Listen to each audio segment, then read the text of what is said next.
Hey, I'm Brian Russell, and I want to give you some tips that can help you to order your day, to take back your life, and gain control.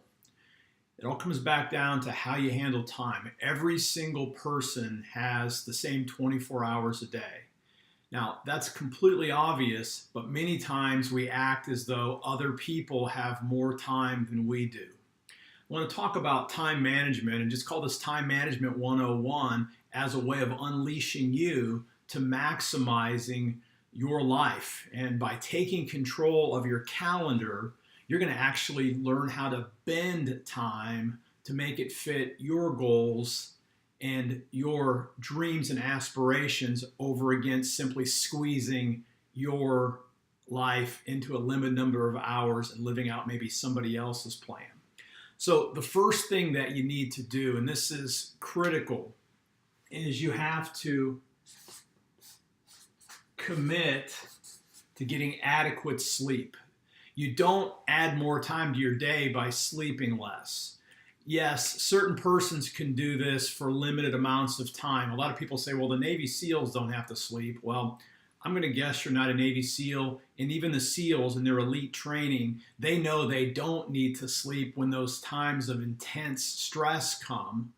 But believe me, they sleep during the rest of the time when they're not actively in some kind of mission critical time when every moment counts. So for the rest of us, we need to try to commit to 7 to 8 hours of sleep on average. That's what all the literature says. And I seriously doubt that you are an exception to that. So make sure you're getting sleep, because you're going to find by sleeping 7 to 8 hours, you'll actually be able to get more done in the hours that you're awake. Second thing is know your why. Know what your purpose is.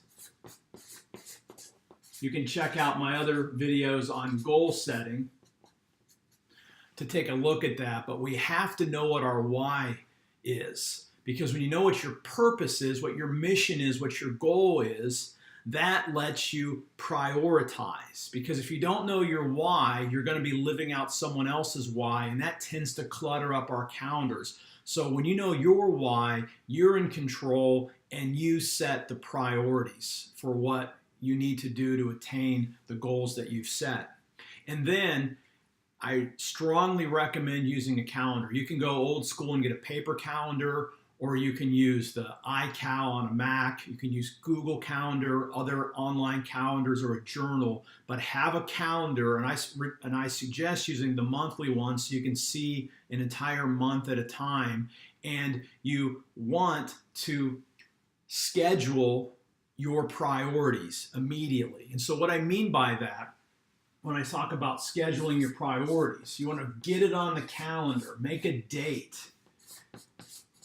That includes fundamental things, and some people don't like this, but you absolutely need to schedule your family time. If you're in relationships, if you have a person that you love, if you're married, if you have children, schedule in that family time. Block that out on the calendar wherever it is. It doesn't make your family one extra thing you have to do. It shows that I've blocked out this time, and so I'm not going to schedule and then run into problems with my relationships. We want to prioritize those things. You also, and this is the second most important thing, again, so we're sort of prioritizing that whole idea of love, recognizing if you're going to have maximum happiness in your life, you have to schedule a time for family. But after that, let's get back to how we do our whys. And what that focus is going to be is make sure you understand yourself and schedule blocks of time each day during your peak time to work on the most important work that you have to do that moves your goal down the line, that leads you towards your goal. So if you're a writer, I love writing. And so what I do, despite all the other things that I have to do, is the first thing that I do when I begin working after I've done my morning rituals and exercise is I actually write. I block out an hour every single day. It's usually around from 8 a.m. to 9 or 9:15 a.m. I write. And I block that out, and that's a date and a time that I keep with myself every day. And what does that mean that I can do? Is I punch out essays, reviews, blogs, books consistently because I have that time locked down. So prioritize during your peak energy levels to do the most important things that you have to do every day, and you know what that would be. So that's critical. So put in your absolute priorities as the next order of business. Get those in there. Then the next thing is you want to block out Sabbath time for yourself. Again, maybe you include that with your family, maybe you don't, but you need to have free blocks of time when you are going to replenish yourself. Now, I don't consider exercise to be Sabbath, because exercise, for me at least, is hard work. Maybe that really is good for you, but you have to find me time when you can replenish, or you can spend time with friends, whatever, but schedule in your Sabbath time. So that's what we've done. We've prioritized relationships and then anchoring that with the most important things that we have to do. So if you're a student, you need to have blocks of time for your study when you're going to be at your very best so you can bring it. If you're a business owner, what are the things that you absolutely need to do every single day to move your business forward? If you're a salesperson, what is this going to be? It's probably going to be making sales calls, not just shuffling up papers or whatever. So whatever it takes, whatever the most important activity is, get it in here. But then again, you're going to mark in your calendar sufficient times with the people that you love and Sabbath time or free time to invest simply in unplugging and not having anything to do with your work. And then what's the last thing you need to put on your calendar? These would be your obligations. We all have meetings that we have to attend. We all have paperwork, things that are important, but they're not massively important, right? So put all of our obligations for our work, commute time, get those on the calendar too. But you want to fill that in after you've put in these other priority items. So that's the easy stuff, right? And these are the things that you'll hear from most time management experts. But let me just give you a couple of final tips on this that is important. Now, if you want to make this work, because calendars don't work if you just dump everything in there, right? You have to, again, go back to your why. You have to be ruthless.